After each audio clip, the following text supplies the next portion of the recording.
Today we will see granulomatous conjunctival inflammations.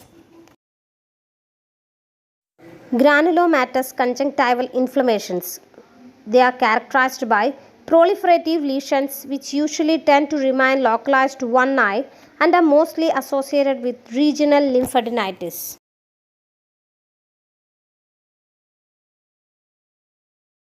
Common granulomatous conjunctival inflammations are tuberculosis of conjunctiva, sarcoidosis of conjunctiva, syphilitic conjunctivitis, leprotic conjunctivitis, conjunctivitis in tularemia, ophthalmia nodosa, etc. Infections like tuberculosis, syphilis, leprosy, etc. will cause granulomatous conjunctivitis. Sarcoidosis also causes granulomatous conjunctivitis. So it is the growth of tiny collection of inflammatory cells in different parts of the body.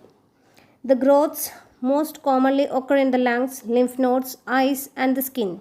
In the eyes it causes granulomatous conjunctivitis. Tularemia. Tularemia is a rare infectious disease that typically attacks the skin, eyes, lymph nodes and lungs. Tularemia is also called rabbit fever or deer fly fever. It is caused by the bacterium Francisella tularensis. In the eyes, it causes granulomatous conjunctivitis. Perinard's oculoglandular syndrome. This is the name given to a group of conditions characterized by unilateral granulomatous conjunctivitis, preauricular lymphadenopathy and fever. The granulomas are nodular elevations surrounded by follicles. Common causes are tularemia, cat scratch disease, tuberculosis, syphilis and lymphogranuloma venereum. This term, that is Perinard's oculoglandular syndrome, is largely obsolete since the infecting agents can now be usually determined.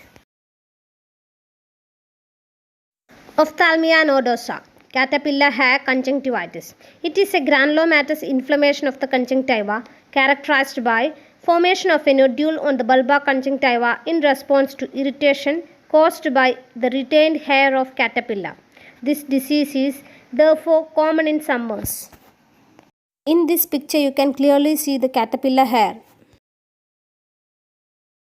The condition may be often mistaken for a tubercular nodule.